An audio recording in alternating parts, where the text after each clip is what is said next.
Welcome everybody for another video on the channel. Today I'm gonna bring you a pure Centur-Ion deck list. To be honest, I really didn't want to do any deck list video, especially with the ban list like around a month away. But I decided that I will do that because it's a deck that I really enjoyed. Furthermore, I don't really think that Calamity is gonna get banned because Konami do Konami things. But I mean, until the ban list comes out, like a month from now, people will come back to the video and say, haha, you told us that Calamity won't get banned, and it got, so I don't really know what's gonna happen. And this is only my opinion that Calamity won't get banned. This is the deck list. I really enjoyed everything about it. This is the pure version. I put quite a lot of non-engine into it because the pure can have a really consistent one-card combos with quite a big board. As long as you kind of draw the right hand, and if you just don't, you can just calamity lock them and just win from there. In the end, it's a really good deck, quite consistent, and you can play quite a lot of hand traps. I've been playing it quite a lot, to be honest, as a pure and with other engines, as you can see on the channel. And I'm having fun with either one, so I decided that I wanna play a bit of the pure version to see how it holds up to other versions. And to be honest, I really think that the non-engines that you can run with the deck is really good because you can run like up to 20 non-engine or so just to break your opponent's board, which is quite amazing with the pure version of the deck. So let's start the video. Leave a like, subscribe, all the things, and let's get going. So we are going with the 3 Primera, which is your one card combo of the deck. I mean, you shouldn't really elaborate on her. She is a light spellcaster, can search anything but yourself. Your one card combo of the deck, and you are pairing it with your 3 Trudea. Now, Trudea, to be honest, right now I'm using her as another 8. Furthermore, she's your second normal summon, but she's also the extender of the deck. She can become an 8. Now, you usually make her 8 because she can get quite a lot of hand traps, and her level remains the same. But beyond that, you usually make her 8 during your second combo, because like when you calamity lock your opponent, mainly because you are now playing the Gargoyle and one Emeth. Now, the reason why you are playing Gargoyle is because you really want another card in hand, especially for the non-engine you are playing. Currently, Droplet and Super Poly are quite strong in the format, and they all require a discard or a sand, so having like a 1 free negate or a 1 free board wipe is quite good. And then we're playing the 1 Artie. To be honest, I didn't really want to play her because without the new support, she's not that good or consistent. With the new support, you can summon her and go for the 12 and gain the draw a card. But because you don't have the guaranteed draw, she's not that good. But this is a tech that I used to play, is that you can play a Synchro Rumble and go for the Crimson Dragon, add the Synchro Rumble, special summon her back to the field, and make a 12 if you have the extender for it, which you usually have. But it's a much greedier play that I do not feel comfortable running currently without any more extender that you may have. This is all the main deck monsters that I am running for the engine. And then I am playing for the spells, I'm playing the one phalanx, and the spells I'm running one bonds and one wake up. These are your three hard bricks of the deck that you don't really want to draw, but they're all amazing extenders that you might need. This one you usually dump off Wake Up Centur-Ion to play around in Nibiru.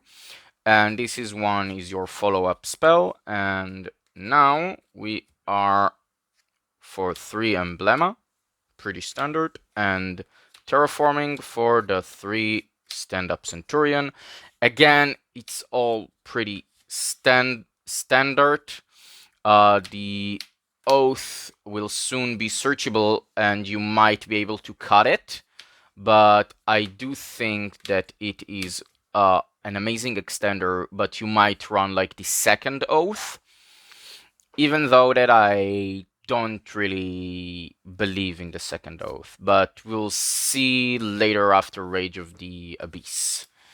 And this is the non-engine. Now, this is quite a lot of non-engine that I am playing. I'm playing 3 Fenrir, 1 Druis, 1 Magnemut. Because everybody is playing the Fiendsmith engine, I really like playing these two.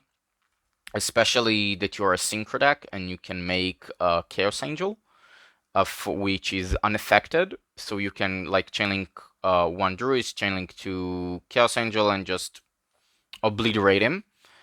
Furthermore, the Fenrir, as long as you can run the Fenrir, run the Fenrirs. You don't have to run them since I'm running a 43 main deck, but I'm running 43 mainly because I have quite a lot of bricks in the deck. So I said, why not just play the Fenrirs? They add a bit more consistency and consistency. They are more bodies that you can discard if you need to for the super poly or the droplets, and I really like it. And Magnamut actually can search your arty and your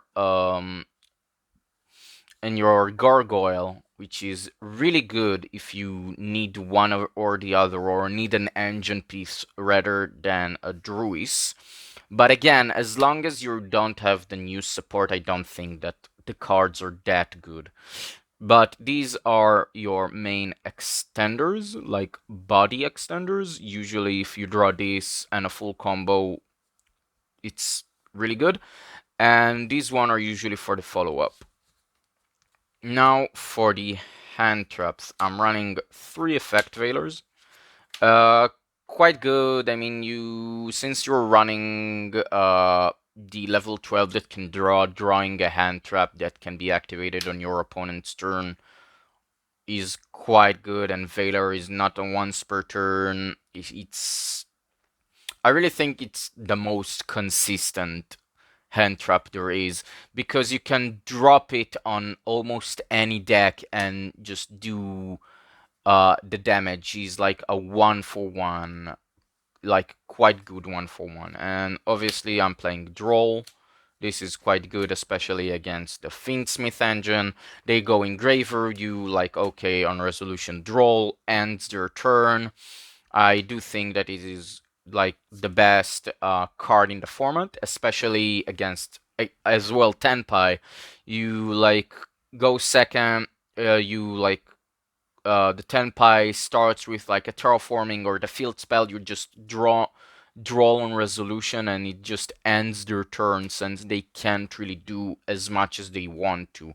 They might not be able to OTK you through a draw, which is quite good, even though they just hand trapped you at any point. And then 3 Ash Blossom again. To be honest, I don't really want to run it as much as I want to, and most of the time it's being sided out. But again, since it hits so many different decks and it's so generic, I might as well run it. But I tend to switch it out, especially against Tenpai and the Snake Eyes. These are the monster hand traps, and then we are running 3 imperms to round up to a overall 12 hand traps. Again, impermanence is a great card, good for the 6 card in your hand. It bypasses talents, just an amazing card. And then we are running 2 talents, 2 droplets, and 3 super poly. Now, to be honest, I have been thinking about running 2 super poly since I don't run 3 targets for the 3 super polys, but super poly most of the time feels really good when you resolve it, especially if you are playing against Snake Eyes, Tenpai, even against Ritual Beast, since they all are wind different attributes. So they can just Elder, no, normal summon Elder, normal summon Kanahawk, and you can just go super poly them away. I mean, they still have the Nature Drago, but it's a really early Nature Drago, and most of the time it will like make their gas much lower, since they will be forced to just go with the other path, and they won't be able to loop Kanahawk as effectively. But in the end, I do think that it's a quite a great card. Again, you can just side it out, go for like Dark Ruler, again an amazing card as well. But I like the flexibility of the Super Poly, and you have a lot of free space in your extra deck, so why not? And now for the extra deck, I'm running 2 Legadia, 1 Oxila. You don't need the second Oxila. To be honest, you have like the Primera that searches a monster, like a monster, a card, and Oxila can search everything as well, so you can gotta get like 4 searches from time to time, and you just don't need any more. So this is why I'm playing 1, even though it's might be better than the Legaria, since it returns also from banishment, and if you are running the shifter variant, it might be the better card to max out of, but I do like the Legaria better than the Oxila, especially on this build since I'm not running shifter. And then we are running the calamity package with each of the cards. I'm running the 1 calamity, 1 blazer, 1 crimson dragon. We're not afraid of Kashtira. And yeah, calamity is a turn skip. This is a busted card that people don't understand works against almost anything. Like I have made it against a stun player that just kept like floodgating me, and he didn't realize that most of your big monsters are dragons, and it can work under skill drain since it banish itself for cost. Yeah, and it's like an amazing card that really hard to get rid of, and especially if your opponent like goes immediately dark ruler or droplet, you can banish it just in case you might think that he'll do something to it, and it will return since it's the cost to banish and return it to the field, which is again makes it really hard to deal with card. To be honest, if Calamity would get banned, I will probably just run 2 Cosmic Blazers and just have 2 Omni Negates that are quite big annoying cards to deal with. And this is also a judgment for some reason, which is just busted. If your opponent were like, okay, I'll Typhoon, I'll like do a big monster that out this card, you can just say, nah. And oh yeah, and also it ends the battle phase. I mean, most like going second decks don't really want to let you go for it, especially going first. I mean, just this is a really good card, but to be honest, I really think that this is the MVP. If your opponent just doesn't scoops on the calamity, they will scoop after just trying to grind out an big body that just says no every turn to your opponent. And then we are running one Chaos Angel, one Scarlight, since I don't really have a time win con. Chaos Angel, since you can make it quite easily with the Bestials and when you're making Garura. So it's really good, especially if you're like Talent. Talent take the Finsmith. Finsmith is level 6. You can synchro with the Finsmith as well. And Scarlight, which is a great time card. I summon it many times, one at a time. Like every time you just like kind of okay, Scarlight effect with something, burn your opponent for 500. Time is called, and that's it, which is really good. And then we have the link cards. I'm running Dark, SP, Unicorn, Celine, and Access Code. To be honest, this could be Lina, but since I'm running more Darks in my deck, I decided to go with the Dark. And to be honest, Light is more generic currently, but many end boards or many decks might go into Anima, SP, even IP, and you can just take advantage of it, especially with Dark. Again, many people might make Unicorn on the grind, and you can just uh, grab the Unicorn and make an access code with it, and it's pretty free access code. And then I have the access code package, which is her and the access code. Since I have like quite a lot of spellcasters that I can get quite consistently, especially with the Primera being a light spellcaster. So you can just special summon it, go Primera effect, add something, and then access code to just blow the board. Technically, you will get only 2 pops, but 2 non-target like 5/3 beater is quite good, especially when all of your monsters are like 3k and above beaters. I do think that this is like the best link package that you may ask. You may like run instead of the unicorn Artemis, just so you will have an immediate SP and kind of force something, because you can go normal Primera, link it off for Artemis, and another card on the field to SP. This is like something that I have missed, but since there are a lot of things that might float, I decided that Unicorn is better, and I haven't regretted it yet. And then the 2 super poly targets, what a surprise, Madragon and Garura, the 2 best ones. You can also run Dragostapelia that I used to run instead of like the Celine access code.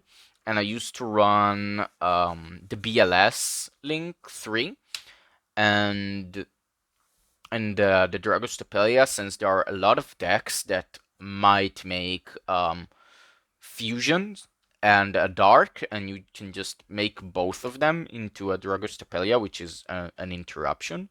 But many decks kind of like lean off towards the fusion decks and more into the like light link decks, like with the Finsmith, the Tenpai, even Ritual Beasts do have fusions, but they don't really have a dark most of the time. So your Super Poly usually doesn't like might be fully resolved. I mean, Sometimes and sometimes, because they might end up with Protoss and the Nochidrego, and then you can just make it, but it's not as consistent.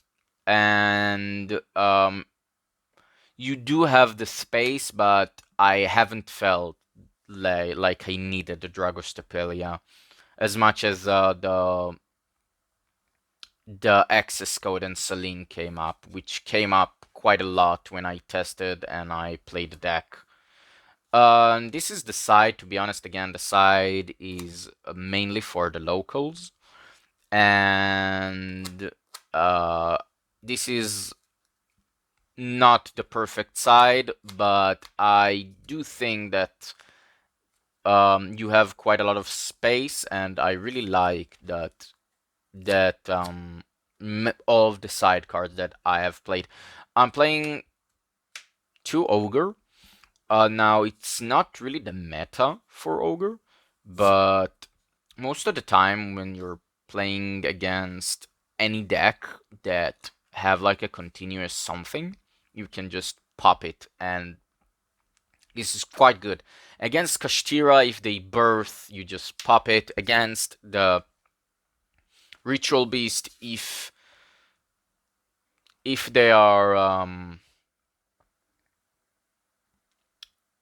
if they use the continuous inheritance, you can pop it. Even against Tenpai, if they try to synchro, you can just, you know what, okay, I'll ogre it and just pop it. It's quite versatile, and people don't really see it coming, especially when it comes to the Lancia that I'm playing on the side. Many banish decks, to be honest. Beyond shifter decks, it's good against Flu. It's good against Ritual Beast. It's good against Kashtira. It's good against almost anything that might run Cosmic Cyclone. It's awfully good against Branded most of the time, because they really want to make like the Albion, the Lubellion, and you can just, okay, Lancia, and just they can't really make anything out of the banish, which is quite funny. And it also closes their Branded in red that they interrupted. Most of the time, it's a surprise. It's a surprise game 3 card that I'm running, because many players don't really expect a Lancia, don't expect any like random outs for evenly matched, but you do have it, and I really like it. Yeah, again, a really good niche card, but when it comes up, many people just, damn, like I didn't know you're running this, and I'm fucked.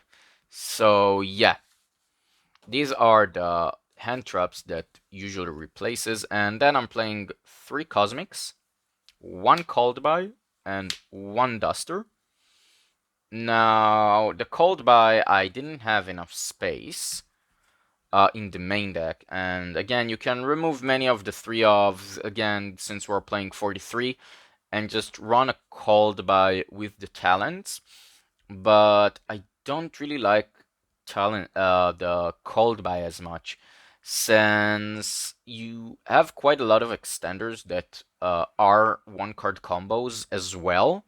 You don't really have to have the Called By most of the time, and I didn't really feel the need of for it as much during this format. Duster is a Duster, and I really like this.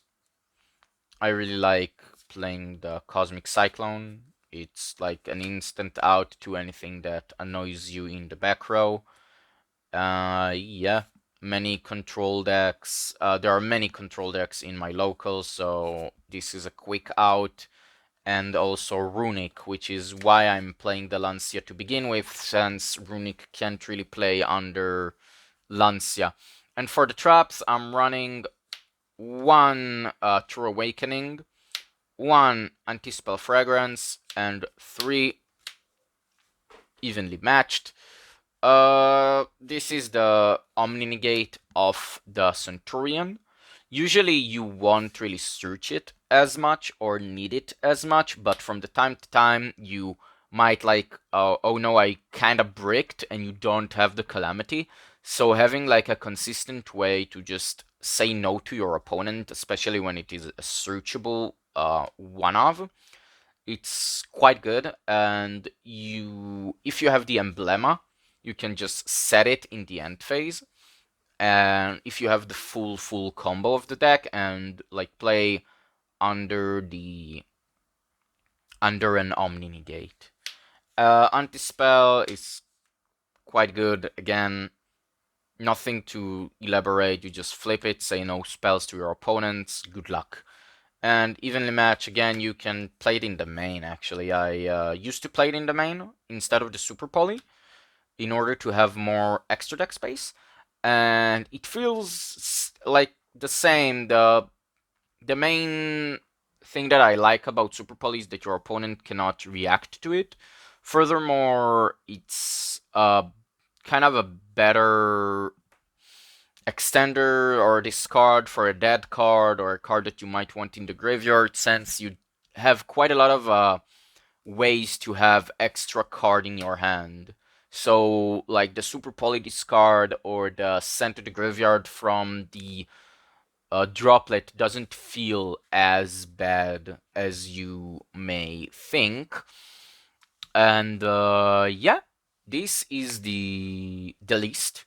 I hope that you like it, and let me know if you want maybe a combo guide, maybe more discussion video, especially on the Centur-Ion. The Centur-Ion deck is a deck that I quite like, and they have a really interesting support lining up, which will make the deck as a standalone good, and as an engine might be even better. With a monster negate, a monster-ish negate, a searcher that can pop and reoccur itself. They're having quite a really good um, support coming, and it mainly depends on the ban list. If they ban Calamity or not, even though I don't really think that the deck will be unplayable, even if Calamity will get banned, they'll just be able to make like the other one that banish the enemy all field or something else. In the end, I think the deck as a deck and as an engine will be good and will be playable, but in the end, it's all about the ban list, and yeah, that's it. If you like, leave a subscribe, a like, a comment, and I see you guys in the next time.